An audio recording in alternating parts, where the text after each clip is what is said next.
ஒரு குறிப்பிட்ட தொகையானது 6% தனி வட்டி வீதத்தில் 3 ஆண்டுகளில் ரூபாய் 6372 ஆகிறது எனில் அசலை காண்க. இங்கே என்ன கொடுத்துருக்காங்கன்னா, தனி வட்டி கொடுத்தாச்சு. 6% தனி வட்டி வீதத்தில் எத்தனை வருஷம்? 3 வருஷத்தை கொடுத்தாச்சு. என்ன கொடுக்குறாங்க? ஒரு தொகை அது என்னன்னு தெரியல. அது மொத்தம் 6372 ஆகுது. இதுதான் ரொம்ப ஈஸி. நம்ம சிம்பிள் ஃபார்முலாவில் நம்ம மல்டிபிள் பண்ணிக்கலாம். இப்போ இது 2 பெருக்குனா 18. இதோட 100 கூட்டினா 118.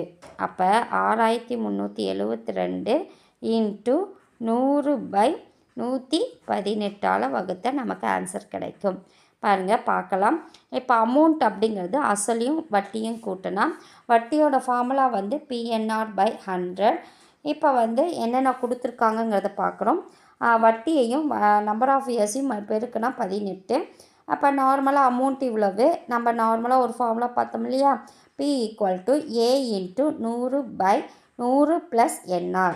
அப்போ நம்ம இதில் பிரதியிடுறோம். இப்போ பிரதியிடும் போது A 6372. இப்போ 100/NR 18. அதோட கூட்டினா 118. அப்போ இதை கேன்சல் பண்ணுறோம்.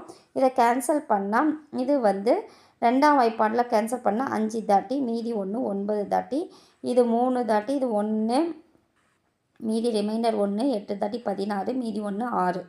அப்புறமேட்டு 51 தாட்டி 59வது வாய்ப்பாடில் நம்ம வகுக்கும் போது நமக்கு 54 வருது.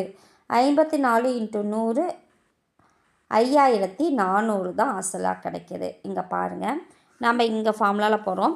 அமௌண்ட் = அசல் ப்ளஸ் வட்டி. அப்போ அசல் P + PNR/100 ஃபார்முலாவில் போடுறோம். Pயை காமனாக எடுத்துக்கிறோம். P × 1 + NR/100. இதில் பிரதியிடுறோம். NR 2 பெருக்குனா 18 கிடைக்குது /100.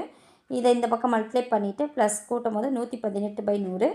இது இங்கே பெருக்கல்ல இருக்குது. இந்த சைடு வரும்போது வகுத்தல் தலைகீழாக வரும். தலைகீழாக வந்தால் 6372 × 100/18. மீதியெல்லாம் கேன்சல் பண்ணுற மாதிரி கேன்சல் பண்ணி ஆன்சர் அசல் 5400 நமக்கு கிடைக்கிது. நன்றி.